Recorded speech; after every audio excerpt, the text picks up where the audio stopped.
Welcome to Contemplify, where we seek to kindle the examined life for contemplatives in the world. I'm your host, Paul Swanson. Today, I am in conversation with Cassidy Hall. Cassidy Hall is an author, award-winning filmmaker, podcaster, ordained minister in the United Church of Christ, and leading voice in contemplative spirituality. She's the co-host of the Encountering Silence podcast and host of two other podcasts, Contemplating Now and Queering Contemplation. Her latest book is Queering Contemplation, Finding Queerness in the Roots and Future of Contemplative Spirituality. Cassidy is widely published and currently resides in Indianapolis, Indiana, where she is studying for her DMin degree.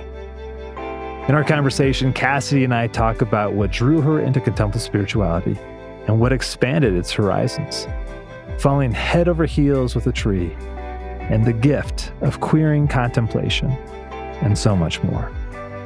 As always, you can visit contemplify.com for the show notes on this episode and learn more about Cassidy at CassidyHall.com. That's CassidyHall.com. Now join me in raising a glass to my guest today, Cassidy Hall.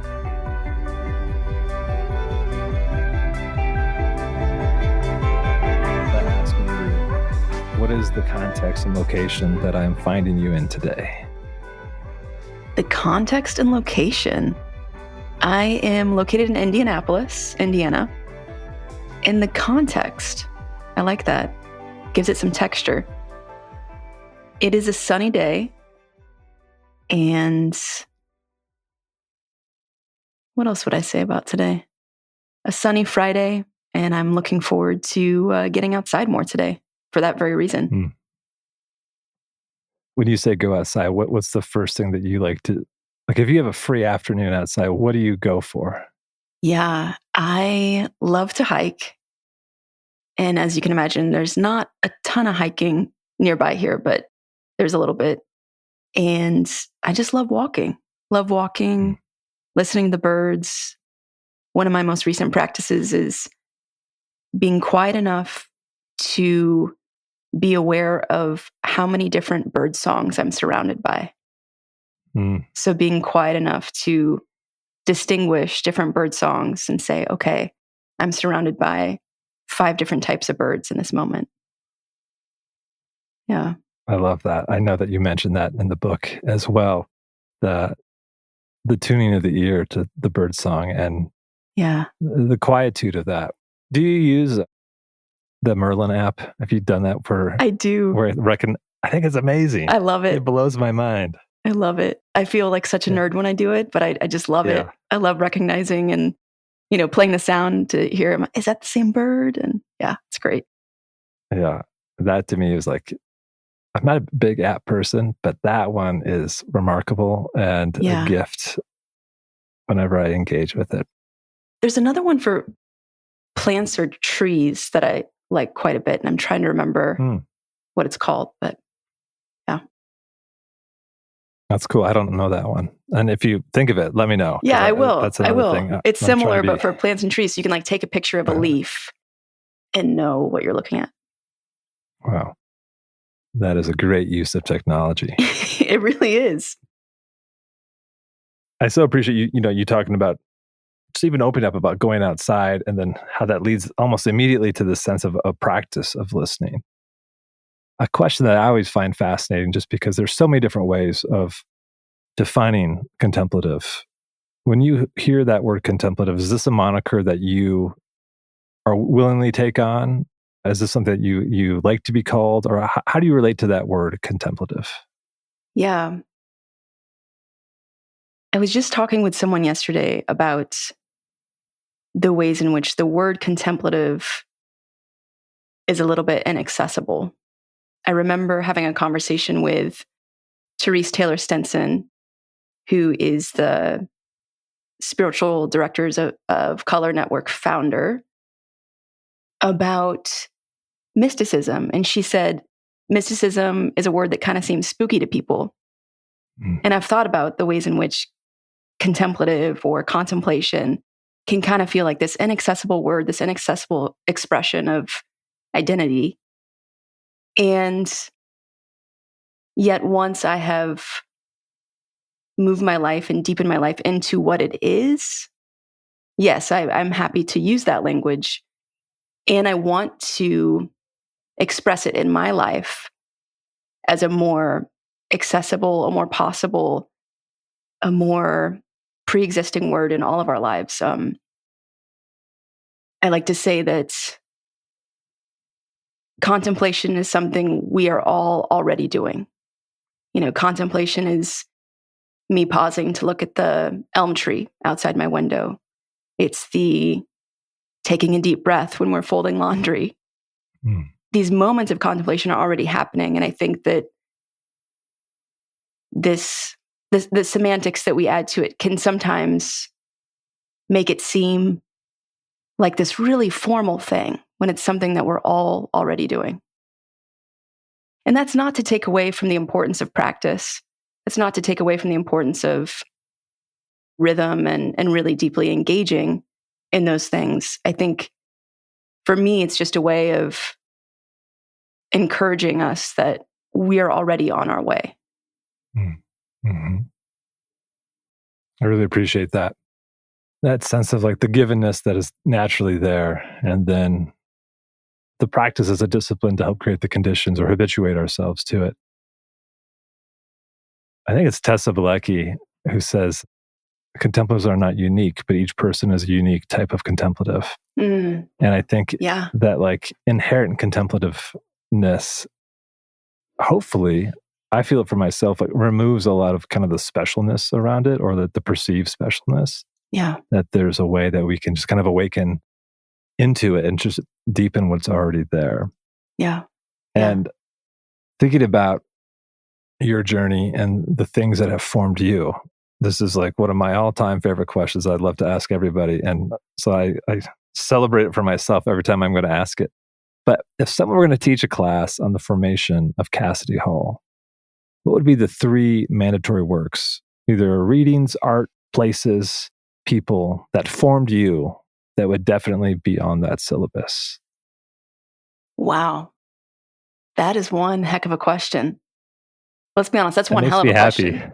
I'm looking around my office because a lot of things of importance are here to me. I have a home altar and I have to be honest and say that the first book that came to mind was New Seeds of Contemplation by Thomas Merton. The second book that came to mind was Sister Outsider by Audre Lorde. And, I also thought about a book that was really life-changing for the book that I wrote, which was A Queer Womanist Theology by Reverend Dr. Pamela Lightsey. And also, I'm an Enneagram 5, and so I need to take myself away from books.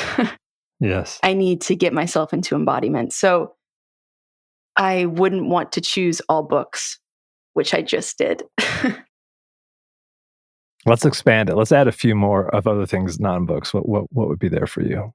Yeah.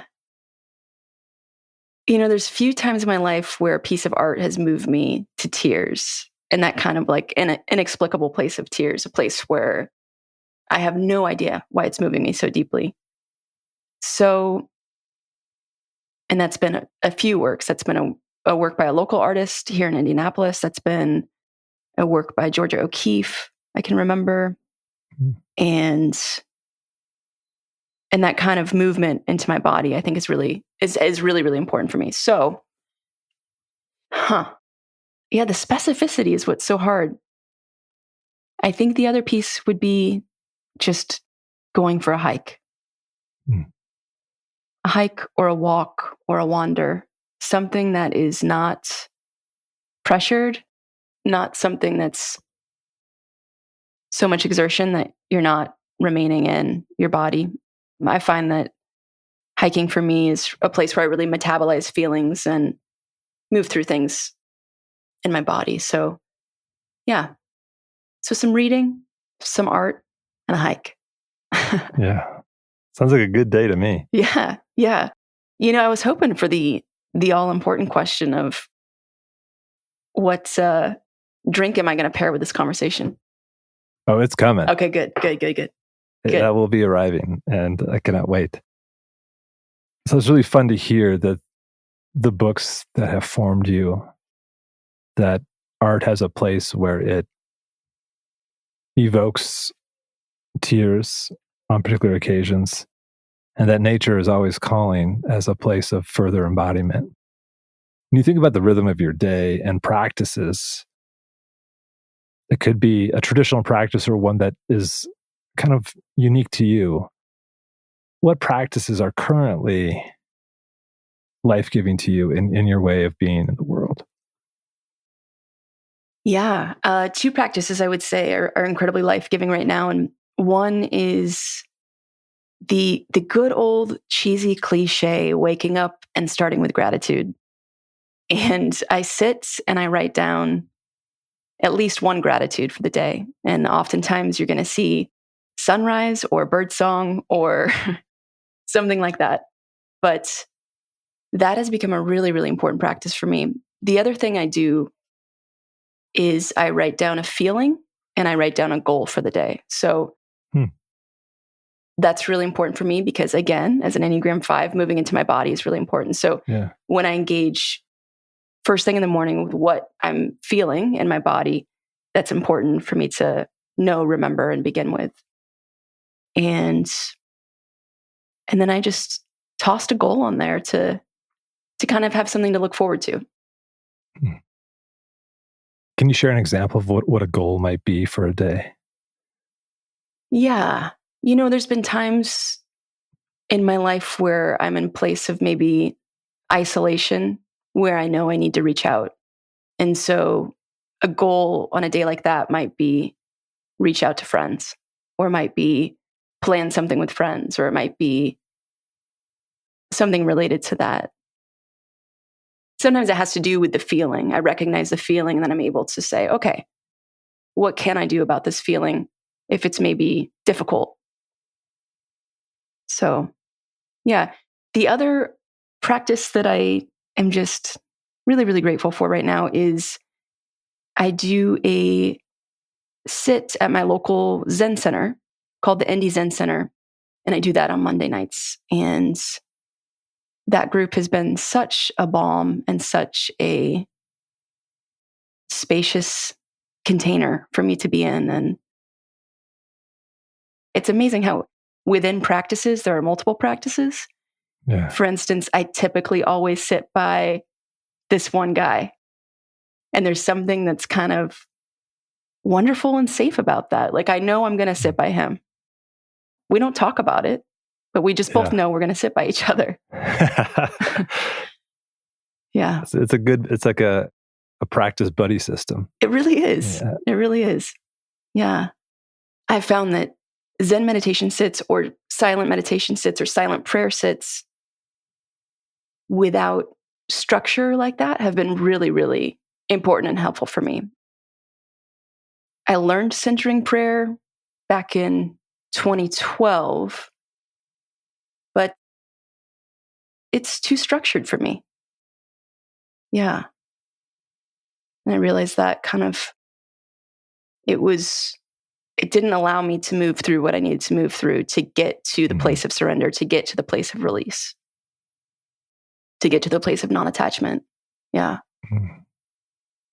You said so much in there that I want to dive into because I'll begin with this. I appreciate hearing how there's these personal practices that come with waking each day. And then there's this collective practice at the Zen Center. And I think in the hyper individualized state of our culture, and especially I think sometimes in the ways that practice gets communicated or emphasized in contemplative circles, it gets forgotten that a circle is best made with not just one dot, but like a bunch of bodies. And so I'm really keen on the ways that I won't speak for you, but I have a yearning to practice with others. How does that show up for you? Do you see that same dichotomy show up in contemplative spirituality, not across the board, but just that there's this temptation to just keep slicing it into smaller and smaller pieces of individual practice. Absolutely, yeah. And I think, like you're saying, that's a disease of our culture to isolate. We think so often when we think contemplation, we think isolation, aloneness, solitude, even loneliness, right? And all of these things can be aspects of the contemplative life. And also, if we're not engaged in some sort of communal practice or communal care within that, I think we lose contemplation's wholeness because, right, not only does it require action, but contemplative life is also a form of deep care for ourselves and for each other. And when I go to the Indie Zen Center, the Sangha, so to speak, I usually go early and engage in conversation for 10 or 15 minutes before, and some time afterwards we chat and have tea. And yet in the moment of our practice together, something is taking shape in a communal way that is that unspeakable place, that unknowable place, that place of, where we're all kind of emptying our pains, our agonies, our wounds, our traumas, and throwing them in the middle of the floor and being there with each other's pains, being there with each other's surrenders, being there with each other's agonies. And I think that without that silent witness of each other, that silent witness of each other's silence, ultimately, we definitely miss out on the wholeness. And I'm so grateful for the work of Dr. Barbara Holmes, because she also so points to the ways in which, contemplative life is shouting and dancing. And, it's not always these silent practices. It's not always these practices of seeming isolation in our aloneness. So yeah, the communal, I think, is another necessity of the contemplative life, along with action and along with solitude. And I think all those places are places of discernment. All those places are places where we, more specifically, the places that we do communal practices and the places where we do alone practices are places of discernment where we know what to speak to and what to do in the world in terms of the action part of our contemplative life. Amen to that. I so appreciate the way that you're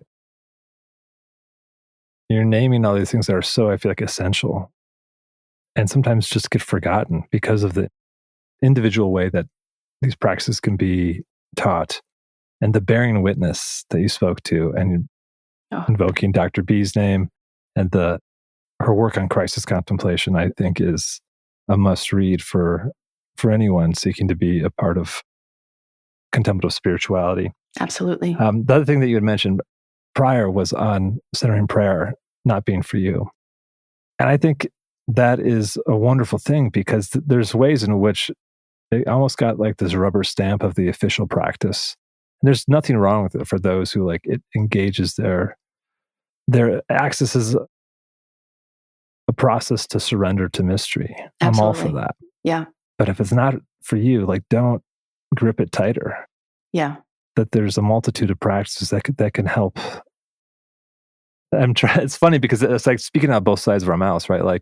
If it's not for you, don't just do it because the communities do it, but also you gotta, as Jim Finley says, you gotta row your own boat. Yeah. And so what's the practice that's going to help you? And I think you can be in a community of practice that is practicing with different modalities and still be together. So I appreciate the freedom when anyone says centering practice wasn't centering practice. Centering prayer was not for me, because it opens up so many possibilities. Yeah. Yeah. And maybe you find yourself in a centering prayer group and you're curious about having a more unstructured sit together. And I think that could be a beautiful thing to try. Maybe the community is the community for you, and you want to experiment more with how you do your silent sits. The irony is that I came to centering prayer while visiting St. Benedict's Monastery in Snowmass, Colorado, when Father Thomas Keating was still alive. Mm-hmm. And happened to be there during a contemplative outreach retreat. And I was there just as a visitor on a silent retreat of my own. And they invited me to kind of come to some of their practices. And so I learned there. And when I first learned it, I loved it because it was my first introduction to what prayer could be. And it was a prayer that made sense to me. So it absolutely works and can work. And I just find for me, less structure works better right now for my life. So I appreciate that. That is the same boat that I am in and the same boat that I'm rowing. So I feel that. Cassidy, besides a deep practice that you are a part of in your life, you also do a lot of work in the public. And you have 3 incredible podcasts I want to name here: Encountering Silence, Queering Contemplation, and Contemplating Now. It's almost like a whole contemplative empire you're building on the podcast world. As a person who has talked to some of the contemplative luminaries of our time, who comes to mind for you in this moment that has left the deepest imprint on your life? Yeah, that's a great question. So when I think of those podcasts as a big picture, the one that I'm really enjoying, Queering Contemplation is a new podcast. So I'm kind of still in the beginning stages of that. Mm-hmm. The conversations in Contemplating Now really changed me, really moved me, really changed me. Some of those conversations were with Taylor-Stinson, Larita Coleman Brown, Cole Arthur Riley. And I primarily spoke with Black women, one non-binary Black person, about the intersection of contemplation and social justice. And that podcast just radically changed my life. And what I loved about those conversations is that I was learning along with everyone listening. And I think that it was such a crucial conversation to start having and start listening more to. And so I think about those women and that person, Dr. Elise. And those conversations were really important. I also think about my conversations with some folks on Encountering Silence. And some of the in-person ones, actually, I was able to meet with Richard Rohr in person. I was able to meet with Jim Finley in person and Jim Forrest in person.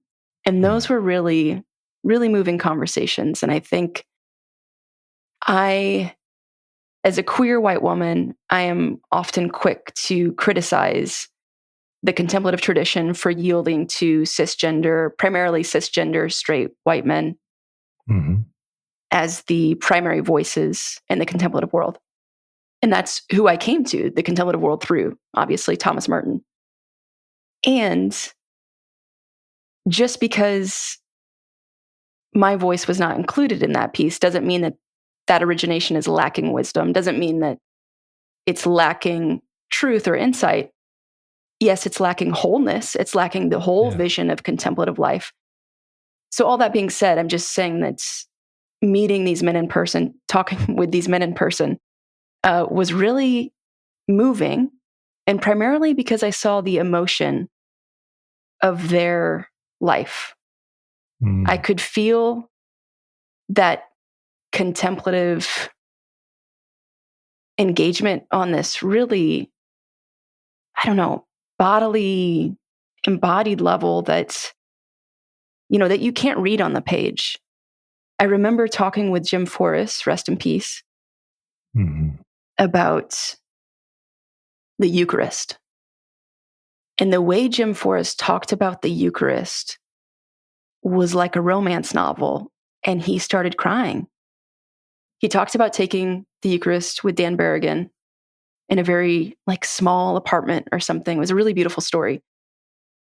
And just how important that was to him every day and what that meant and how it moved him. is just really impactful on me in my life. Yeah. Well, thank you for sharing that. I'm always in awe of the way that I feel like those who identify as a contemplative should age well like wine and de-silo and be shared at a bigger table than they started with. Yeah. And I think the work that you have done in your podcast and like the particular angles that you've approached each one with has been a wonderful unfolding of how big the table of contemplation actually is. Yeah. And it's how much more enjoyable it is than like the kids' table in the corner where there's room for 4 chairs and it gets siloed into something that is, it's harder to pass. It's harder to receive the goods from the larger table. Yeah. And so how do we enjoy the fruits of that big old picnic table?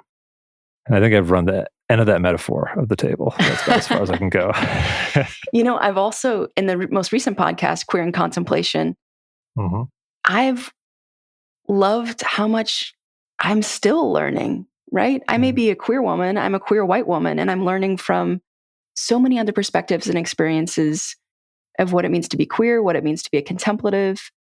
And it is just such a gift to hear from these other voices, to know the expansiveness of contemplation. And I think one of my favorite parts about that is we're just reminded over and over and over again how little we know. Yeah.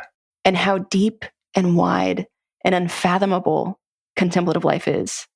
And as it should be, right? Because it's the image of the divine upon us, within us, in practice form, in communal form, in our times of solitude. And I think that just continuing to embrace that expansiveness is such a gift and such, it's also a challenge because it reminds us how little we know.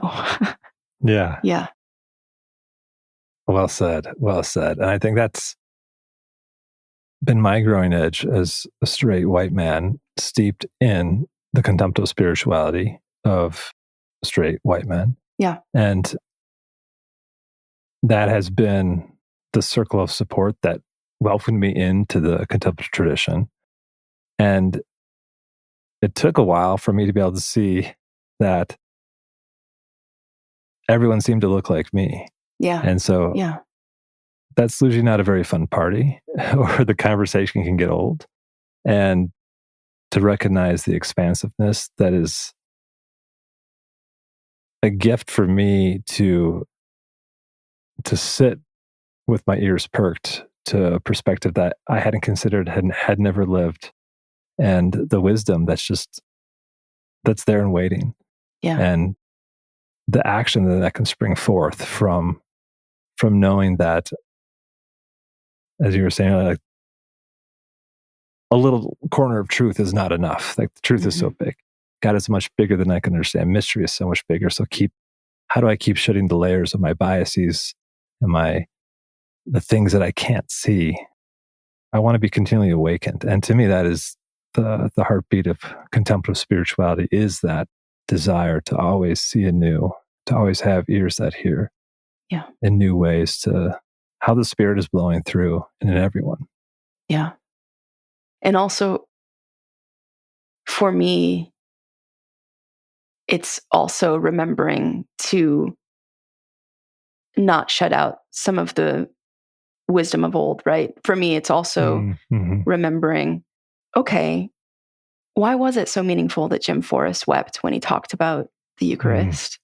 And what does that mean for my life? And, how does that connect to my own contemplative life? And yeah, I think listening to and heeding the importance and even sometimes the urgency of new voices at the table is undeniably urgent and important and necessary. And, I speak of Jim Forrest also because Jim was a peace activist, and he lived his contemplative life in such a way also. So I think that example keeps coming to mind. Just, why was that so meaningful to him? And I think it's because it was one of his primary contemplative practices that connected him to his activism in his life. Yeah. Yeah. I missed Jim. Yeah. I had the privilege of talking to him one time. Yeah. At the end of our conversation, he's like, "You've got to come visit me." And he meant and that it. was like the spirit of his hospitality was, and when I would talk to others who knew him, like, yeah, he always wanted to like welcome everyone to the table and learn and listen and own his mistakes and be a loving presence in the world. And that magnanimity of spirit is also something that I feel like is a beautiful fruit of deep practice and engaging in the world. Yeah. Yeah. Well, it's been about a year and a half since I saw you in person. It was the first time that we had met, and that was really fun. It was really fun to meet in that little coffee shop up in Santa Fe. And you were in the final leg of writing Queering Contemplation. Yeah. I remember talking with you in that moment, not only feeling a deep kinship with you, but there was an electricity about you. And I could sense how palpable and energizing this project had become. And so I'd love to know what the origin of writing Queering Contemplation.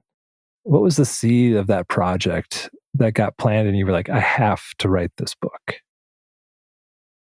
Yeah. So, speaking of community, the seeds of that book came from writing my Master's of Theological Studies thesis, which is titled Awakening Mysticism with the Scholarship of 3 African American Women, which was the work of Dr. Barbara Holmes, Dr. Joy Bostick, and Therese Taylor-Stinson. Mm. And at the time, after that project, I put together a book proposal that was essentially writing more about that, more about the intersection, what I was doing in the podcast on Contemplating now, the intersection of social justice and contemplation. And I was kind of like pitching this idea places and no real interest. But one person gave me the time of day and had a meeting with me and was like, this is great and interesting, but are you really the person to write this? You're a white woman, right? White. And she went on to say, where are you? Where's your voice? Where's your identity? Where's your life in contemplation? And that was the impetus that really shifted what I thought was possible. I didn't even know this book was possible. And along with that, at a similar time, I had just written an essay for the Christian Century that's titled, I think, maybe it's time for me to let go of Thomas Merton, and about letting go of the contemplative status quo. And everyone kind of jokes that's my breakup letter with Thomas Merton, but can I really break up with him if I'm queer? I don't know. So, so that essay was also an impetus for that, because in that essay, I'm questioning along with other people. I'm not telling us what to do. In that essay, I'm saying, hey, whose voices are we missing? Because we're yielding to these guys, these white contemplatives, whose ideas about contemplation, what aspects of action are we missing? What voices on the margins are we just ignoring because we're just yielding to, in the essay, I was quite literally referencing specifically Thomas Merton, because I was kind of saying, hey guys, he died 50 years ago. Yeah. And yet Merton modeled this also. Merton modeled letting go of himself. His correspondence was interfaith, was with women, was with activists, was across race, across topics of activism, right? Rachel Carson, racial justice, Martin Luther King Jr., anti-war activism. He worked with the Berrigan brothers. And so D.T. Suzuki across, religions, Joshua Abraham Heschel. And the ways that he modeled this listening to other people seemed to be like something we were kind of ignoring, really at our own peril, in my opinion. So the combination of that conversation and then that essay, which I was encouraged to write by my friend Jessica Messman, who's an editor at the Christian Century, really led to the beginning of this book and kind of thinking, okay, do I have something to say here? And thinking about the ways that contemplative life has made me, I like to say, contemplative life has made me more queer, and my queerness has made me more of a contemplative in the ways that I see the innate strangeness and oddity and uniqueness that contemplative life is. Being a contemplative in the world is not a normal way of doing spiritual life per se, right? And then in turn, the ways that informed my queerness and vice versa. And I do want to say here that in the book, I say that when I talk about queerness, when I use the word queer, I'm not just talking about my sexuality. So I say in the book that queer isn't just related to my sexuality, but queer is the way I tilt my head to look at the world. And you know what? Contemplative life invites us to do the same thing, to tilt our heads to look at the world, to see things differently, to see things beyond what is for what could be, to sit in the discomfort and move through it, to just be open to our own becoming, our own evolution, and each other's. And I also want to say that that's my queer experience. That is not all queer experiences, right? That's important also, that, not everyone thinks about that word in this way or thinks about that identity in this way. Thank you for that. And I appreciate you naming and defining what queering means to you, and that tilt of the head, and the way that gets to be a through line throughout the entire book was just really fun too. Like you take the pillars, what I think of like the contemplative tradition within Christianity, and then as you say with each chapter title, like queering the monastery, queering the desert, and you reveal, and this is in their subtitle too, but like you reveal the radical roots and expand the offerings and understandings of some what can become static interpretations of what is the desert or the monastery or silence. Yeah. And there's how important was it for you to kind of kick the dust off something that's static and remind everyone that this is dynamic? Like that to me seems so much of what queering is in this book. Yeah. Is that fair to say? Absolutely.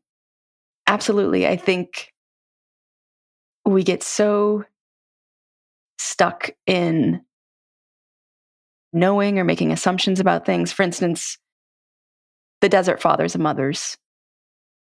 In the book, I call them the desert elders, the desert. Yeah. I think in the book, I call them the desert elders because they lived lives really disentangled from gender normatives and those kinds of things. And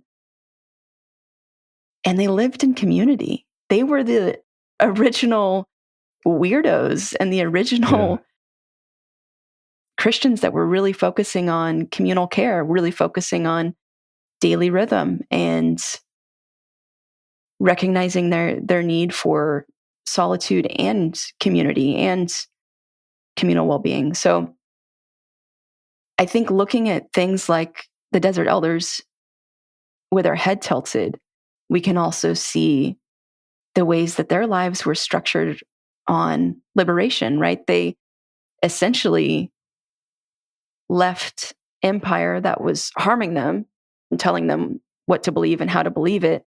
And in many ways, their moving away from that empire was a form of protest, was a form of activism, was a form of saying, no, we're not going to do that because that's not true to who we are. That's not true to the practices we believe in. Yeah, and kicking the dust off these things I think for me, kept pointing back to just the innate queerness of all these things, right? The monastery is weird and odd and strange in a beautiful way. And I mean, when I say weird and odd and strange, that's a compliment. I love it when people call me weird. Yeah. And I think that's one thing I hope the book also does. It's not telling us to change these weird things. It's saying, hey, look at how weird this originally was. And let's go back to that. Let's think about what that means. Yes. I love that image of like, these are the original weirdos. And how often do the weirdos turn into the heroes once there's more distance, and you build a statue that is static instead of embracing the dynamism, as you even said, with the example of Merton, of somebody who was seeking to breathe new life into the contemplative tradition of how it was being lived and animated and shared in the world. That there's a way of that's been a part of the tradition, this queering of it all. Yeah. And when it's a great kind of shorthand for like where else in the tradition needs to be queered, because it's gotten etched in stone in ways that build a wall eventually, it's impermeable. Yeah. And I love the emphasis that he just said on like the compliment of being called weird. I still have this vivid memory of being a kid and someone called me weird. And I said to my mom, like, she called me weird. Yeah. She's like, well, why would you want to be normal? Yeah. And I thought that was such a great response. Like, it's always stuck with me. I asked her about it a year ago and she was just like, she couldn't remember saying that to me, but like, it was a huge gift because it's 35 odd years later. And I still think about it as this kind of badge of honor and it is, I do feel like there's a contemplative impetus of the oddity of constant curiosity and wonder before mystery. And that comes through in spades in Queering Contemplation of the radical weirdness of the roots and how you highlight those. And also, you don't let them just sit there either. I feel like you invite us to expand the horizons of what they can be. Yeah. How does that can sometimes feel very, very risky to do, to take some of these golden calves of a tradition and then say like, well, what if we did this with the golden calf? Did it feel risky in the writing? Did it feel like you were considering costs as you were thinking about expanding what was already there? There were some people that weren't in love with my maybe it's time for me to let go of Thomas Merton essay. And so I felt like, in many ways that actually pointed me to the fact that more needed to be said. And so I think that gave me some courage. And yeah, I think in terms of risk, there was something that was a little bit fearless about what I was doing. I think the most feared parts for me were writing more about my personal life, writing those more personal stories. Yeah, but other than that, I was kind of just excited about, let's get weird.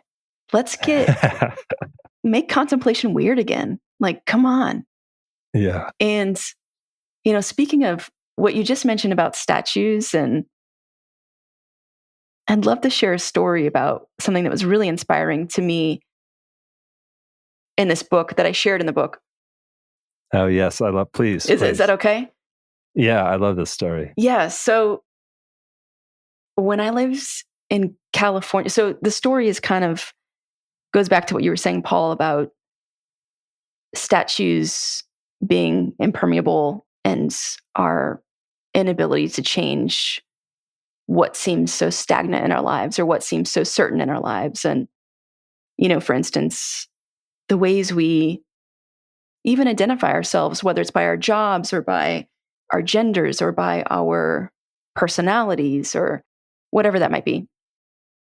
And something that really expanded and widened my ability to kind of permeate these seemingly impermeable things comes from my nephew, whose name is Elvis, and that is true. And I live next door to Elvis and my brother and sister-in-law and my other nephew, Rocky, for about 5 years when I lived in LA. And so from time to time, I'd pick up Elvis from preschool, just not very often. But one day I picked him up and I was driving him home and I was turning left on Pacific.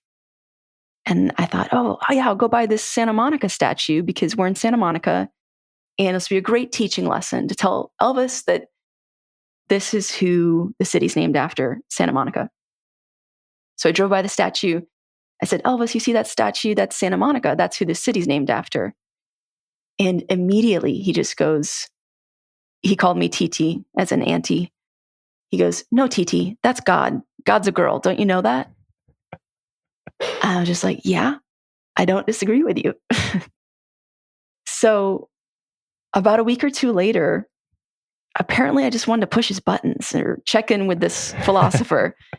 And so I do the same exact thing. Drive by the statue. I say, hey, Elvis, you see that statue? That's Santa Monica. That's who the city's named after. And he goes, no, TT, that's Buddha. And I was just like, yes, it is. And I just love, kids invite us into this kind of expansive, this imaginative, expansive thinking all the time. Yeah. And that is such a gift that we lose as we age. And we really need to navigate how to redeem that, because I think that really does belong in contemplative life. That expansive thinking, that free thinking, that infinite spaciousness, those kinds of things are just really markers of contemplative life for me. Mm-hmm. Well said. And thank you for sharing that story of Elvis. Yeah. It's so delightful. And yeah, I'm thinking about, I remember reading your article in the Christian Century about Thomas Merton and being like, just having it kind of like be like an arrow and be like, oh, but I think she's right.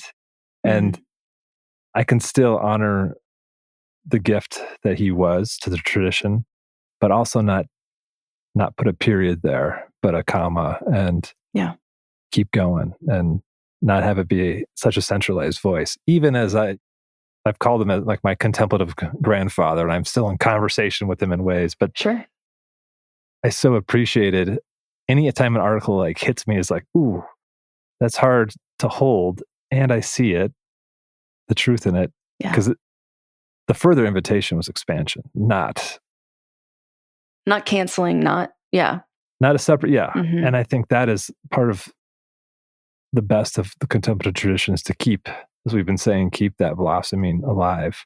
Yeah. There's so much to talk about in your wonderful book. If you're up for it, there's a little conversational game I like to play. Oh boy. Where I'm going to go through a list of quotes or themes from your book one by one. Okay. And I'll ask you if you think they're overrated or underrated for queering the contemplative life. And you can give your responses of overrated or underrated and why you think that is, or you could leave it as just that. Does that make sense or enough sense? So help me understand, like overrated, like give me an example maybe. Okay, here's the first one. Okay. We've just been talking about him. Thomas Merton, is he overrated or underrated for queering the contemplative life? Okay, so again, you're talking to an Enneagram 5, so I can see both sides of everything. So this is the joy of this thing. Okay, okay, I got to go there. You got to go there, but you can also say, I see both sides. Okay. And then say, but maybe tipping one direction, and also maybe it's just both sides, and that's fine too. Okay. Or you could speak to both sides and say, here's why he's overrated and here's why he's underrated. Oh, okay. I like that. Okay. Should I go for it now?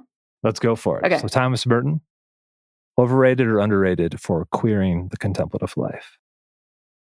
Thomas Merton is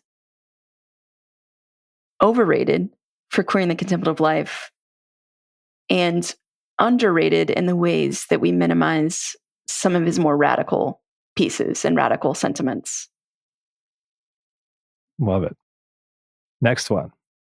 and you're going to have to help my pronunciation here, but Solvitur ambulando, is that overrated or underrated for queering the contemplative life? This one is, it is solved by walking. That's correct, yes. That is underrated. So that's Latin for it is solved by walking. I wish I could tell you how to pronounce it. We'll have to look that one up, Paul. Yeah. Yes, so that is a Latin phrase meaning it is solved by walking. That is absolutely underrated. I deeply believe in that phrase when I've been going through hard times in my life. It really is solved by walking, and it is solved by walking because you recognize it's insolvable. Yeah. Yeah. Amen. I love that. Thank you for introducing me to that phrase as well. It pairs well with one of my other favorite quotes of perhaps the truth depends on a walk around the lake. And I think walking does offer something that, again, it goes back to that movement and that dynamism, I think. I'm going to have to email you. I was just looking for the origin of that. I don't know if I mentioned it in the book or not, but yeah. Yeah, please. I'd love to know. Because I think it came from an essay. So I'll look for it. Here's our next one. Okay. Overrated or underrated for queering the contemplative life? Traveling to all 17 Trappist monasteries in the US. Overrated. And here's why. Doing that is deeply inaccessible, and you don't have to go to a monastery or to any particular place or spend any kind of money to deeply engage the contemplative life. I did that because I was wild and had kind of like quarter life crisis energy and spent all my savings. Unwise. Good experience. Got to have a lot of great conversations with monks and nuns about silence, solitude, and contemplative life. Very life-changing for me, and overrated by the nature of the way it suggests contemplative life is inaccessible. Mm-hmm. Thank you. Yeah. Overrated or underrated for queering the contemplative life? Kissing a tree. Underrated. Kiss all the trees. Please. Yes. Underrated for sure. Yeah. Can you share a little bit about where that comes from? Yeah. So in the book, I kind of talk about my experiences with things like transcendence and mystical encounter. And I talk about being in a difficult place in life and kind of needing to get back in touch with nature and my connection to the divine through nature. And I was in the Great Smoky Mountains and I was going on a hiking trail. As I was hiking up this trail, I saw this tree. And in the book, I write, like flirty eye contact from across the room. We caught each other's eyes. And I slowly walk up to this tree and almost put my hand on the tree as if I'm like reaching for her heartbeat, and fell in love and slid my back down her spine and sat at the base of her tree for quite a while and just really listened to the wisdom of that tree and just felt really held and loved and cared for. And it was absolutely a mystical encounter for me. And I end the story by saying, which is true, I got up to go finish my hike and I kissed the tree and I liked it. So 10 out of 10 would recommend kissing a tree. Yeah. What a great story. Yeah, I love that. And I can't help but think of a term I didn't know until last year was the dendrites. Have you heard about these folks, these I don't think so. wild Christian mystics who would live in trees? And there's the icons show them as basically growing out of the tree. They're pretty wild. I didn't know, Belden Lane taught me about them because he has a deep relationship with the tree, maybe 100 meters from his house. And so I think I'm always drawn to people who have an affinity for trees or have an experience with a tree that evokes them to the person-planetary relationship that maybe they hadn't had before. Yeah. Will you email me some stuff on that? Because that's my dissertation focus is queering mysticism. So. Oh, nice. Yeah. Yes. I love it. Yeah, I will definitely do that. Nice. Thank you. Here's our last one for overrated, underrated for queering the contemplative life. That there is no salvation in a closed system. That quote from Maggie Ross. That is underrated. And I think I'm saying that right. In the ways that I deeply believe that is. Yeah, I believe the spiritual life thrives in expansiveness, in curiosity, in paradox, and wonder. And when we box ourselves in too much, we really can miss quite a bit. And I think part of that salvific nature we can miss is the here and now, is the moment, is our lives on earth. And along with this, I am just right now really, really obsessed with navigating that whole beautiful paradox of when we commit to something, a place, a person, a practice, we are opened up onto a depth we could not otherwise reach. So I think I want to be clear that expansiveness kind of that I'm talking about doesn't mean nothing. It means more like everything that is loving, everything that is liberative, everything that is caring, peaceful, and everything that, reminds us of our own evolution, I guess.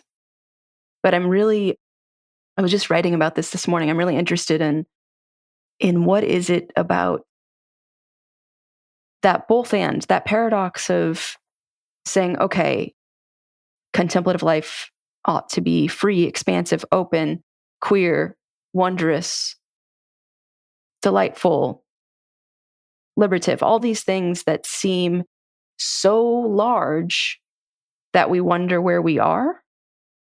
And I think I just want to be clear that it's so important to also name that we still are choosing place, practice, people, and a commitment to, even if it is our own evolution, our own expansiveness. And I think those commitments are such a necessary part because that's where we engage the depth. That's where we engage the depth. And I was trying to think about that today as kind of a container, a container with no edges, but yet it's still a container. It's still a container that holds us. Mm-hmm. And this was something that just really baffled me when I went to monasteries because I could feel it there.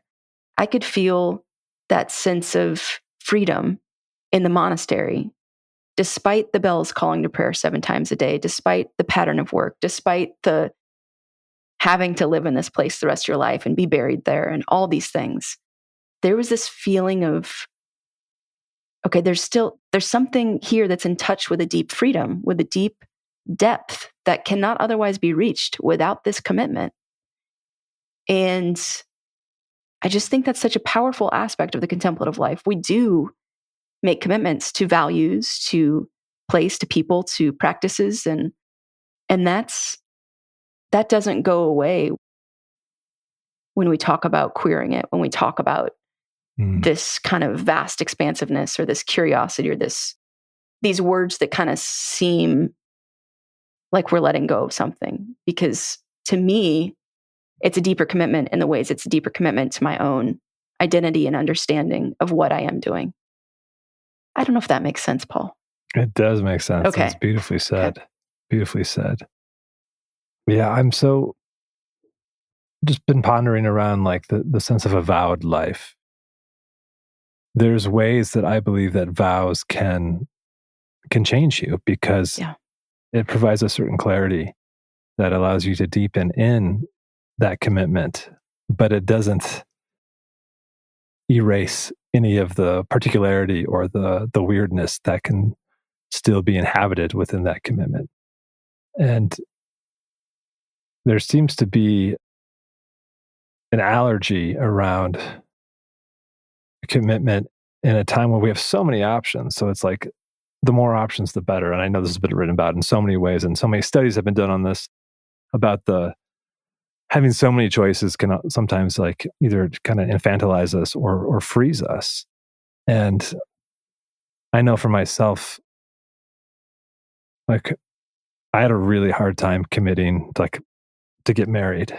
It was back and forth for me. That discernment process was really hard. But once I made that commitment, for me, this was like an explosion of freedom. Yeah. And that was not something that I was anticipating. Yeah. But it really helped solidify for me how commitments can offer these porous containers where like life still pours in, but also life pours out. Yeah. And for me, it created this, I keep coming back to the word dynamism, but of possibility in a committed relationship, as well as in the wider community that I want to participate in. Absolutely. So yeah, it's really interesting to hear you share that. Yeah. I think I asked several monks when I was traveling to the monasteries, I asked several monks about this because I was trying to understand, what am I seeing or feeling that is this? It feels like a paradox because I'm seeing what looks like such depth of commitment that there's not room for autonomy or something, right? Yeah. And yet everyone seemed to feel really free and alive and themselves. Mm. And by the outside world's judgment, it may have looked like that, but I noticed this deep freedom. And a monk said to me, in fact, I'm going to pull it up because it's in the book, I think. So at one monastery, I talked with a monk named, well, in the book, I call him Brother Mark, I think. Mm. And I kind of said, so what is this that I'm feeling, that this deep freedom, yet you guys have what seems like or looks like to the outside world this rigidity, these vows of stability and conversion of manners and these kinds of things. And he said, one day I was kind of wondering if this was the life for me. And I went out for a walk and I was kind of thinking, well, I could leave here and get married, or I could go get a different job, or I could go get a job. I could do this or that.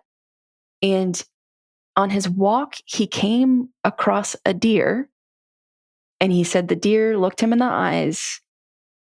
And that is when he knew that he needed to stay at the monastery. And he said that he knew in that moment that if he was going to stay and commit to this place, he would reach a depth he would not otherwise reach. He would connect to something deeper in his life that he could not otherwise grasp. And that was his moment where he kind of chose this depth of commitment and ultimately felt a great sense of freedom after making that choice, as you were talking about, Paul. Like after making the choice to commit, he felt more freed up to exist. Another nun I talked with at Mount St. Mary's, just outside of Boston, was a nun I call in the book Sister Kathy. And she was talking to me kind of about the loneliness she was experiencing because she'd been in the community for, I think, several decades, but she still kind of felt this longing for home. She wasn't from the States and these kinds of things. And one of the things that she recognized in the depth that she was connecting to in the monastery, by committing to the monastery, by committing to place, by committing to community and the practices, was she said to me she realized in those moments of loneliness, in those moments when she does feel loneliness, kind of that dull ache that so many of us contemplatives feel from time to time, she said she recognized for her that showed her and revealed to her that there's space there for the whole world, that there's space there for the whole world. And that always moves me because, well, it resonates with me in the ways that there's so much tragedy and horror in the world. that we can't be everywhere all at once, and we can't be putting out every fire we hear about, we see. There are some things we can do. And contemplative life also reminds us that there's a way we can show solidarity in that spaciousness of being in that dull ache, knowing that there's space there for the whole world. And however maybe our prayer life looks, or however, maybe we show or model that camaraderie, I think we absolutely do that by action.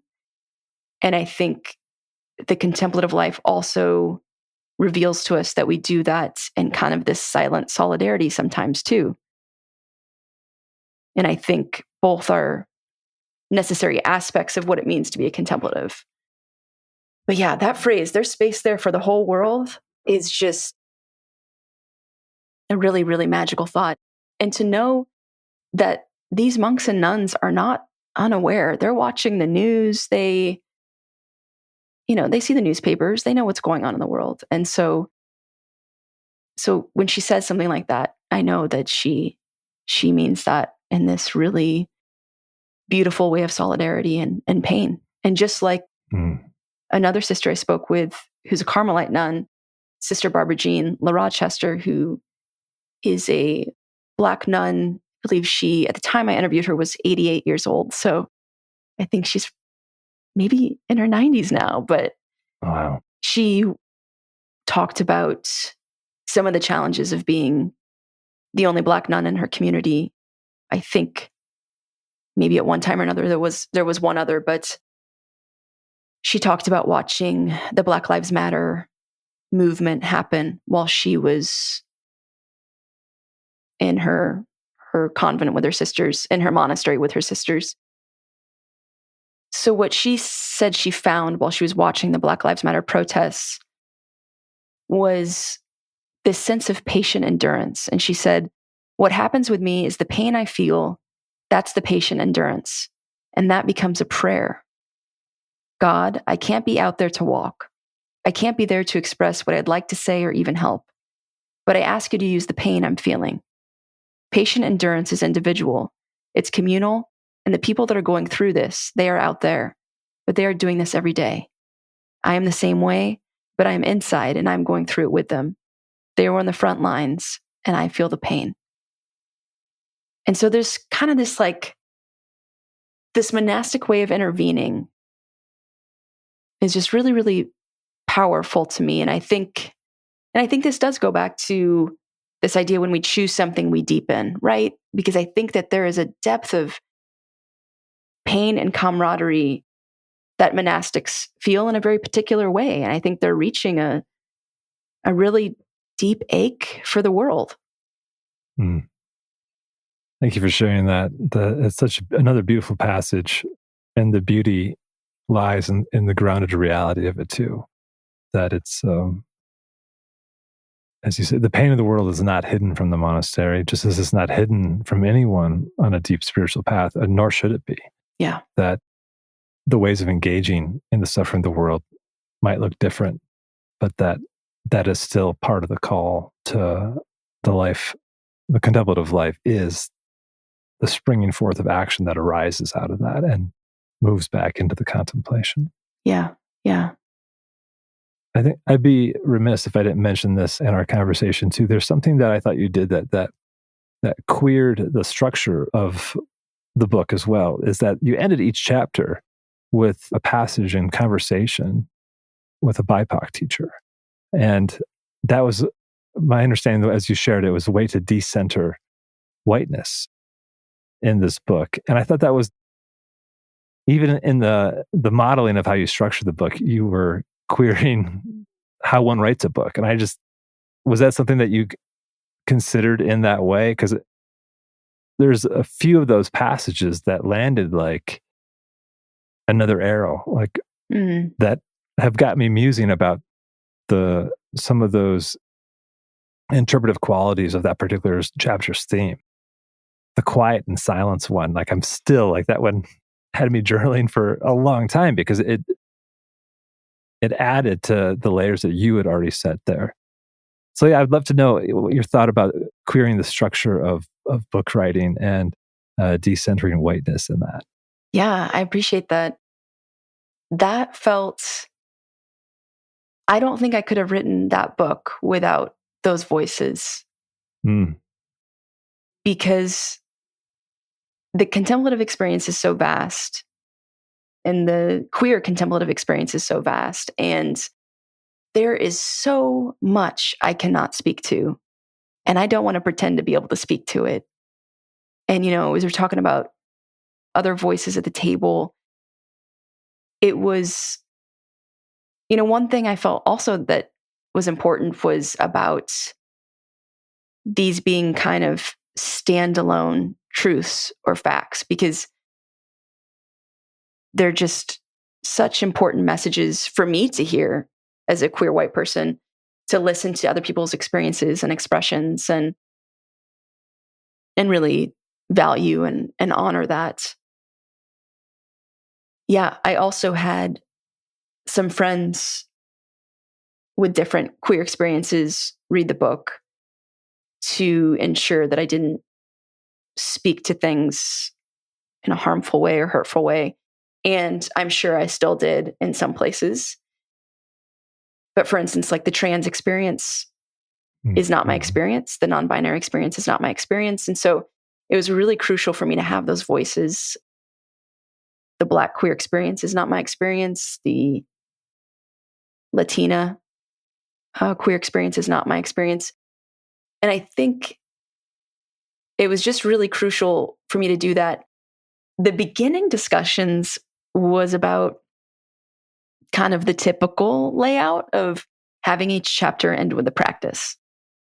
And I was just not interested in that because, well, first of all, there's plenty of practices, practice options. And I think, yeah, anyone who's going to read this book probably has their own unique practice of some way and can figure out how to engage that. That makes sense for them.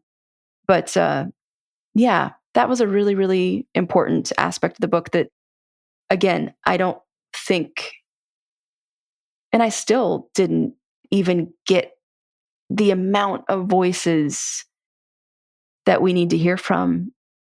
And I look forward to continuing to have those conversations in the podcast because that's just so valuable to me and valuable to the ways that we can think more expansively about what contemplation is, what queering contemplation is, and what different identities and life expressions can bring to the conversation. Well, thank you for writing this book, Queering Contemplation, and I hope everyone checks out the book and the podcast, because I do think, in my experience, you've created this porous container where I can show up as I am and receive wisdom from experiences of others that I don't embody and don't know. And you've added to my reading list of folks who I want to dig into who they are and their work. And I think the book is expansive in itself, and there's so much to be gleaned from. I'm glad you didn't go with the practices, because in some ways I feel like it's a bit of a trope in contemplative books. Like, let's just end every chapter with the practice. And I'm like, I tend to skip those. I do too. I'm being honest to myself. Sorry, everyone. Yeah, but this was like a lovely way to add more texture to the theme of the chapter. And I think it expanded and deepened my own sense of self, but also all that I do not know and all that I can seek to learn from others. So I deeply appreciate that. And I always like to close my conversation by a question of embodiment. So Cassidy, if you were going to pair our conversation with a drink on Queering Contemplation, what would be your drink of choice and why? Well, this is my favorite question in the podcast. No, not really. I love it. But I do listen for that part every time I listen. So, well, to be honest, it's 11 o'clock here. So I am having a lavender honey tea and water. If this were a conversation at a different time, would definitely be my current go-to, which is mezcal with a little bit of Topo Chico and a lime. So that sounds delicious. Really digging mezcal these days. I just love that smoky tequila. Yeah. Wow. I look forward to the day where we can clink glasses and have some mezcal, and I will definitely be buying the first round. I'm in deep gratitude for your wisdom, your presence, your writing, and your podcasting. So I can't wait to see what you do next, because I'm sure it'll be just a further expansion of all that you've already brought to contemplative spirituality in the here and now, but to all those who are seeking new ways of queering contemplation. So deep bow to you, Cassidy. Thank you so much. Thank you, Paul. Deep bow right back at you. So grateful for your work and your voice. Thank you.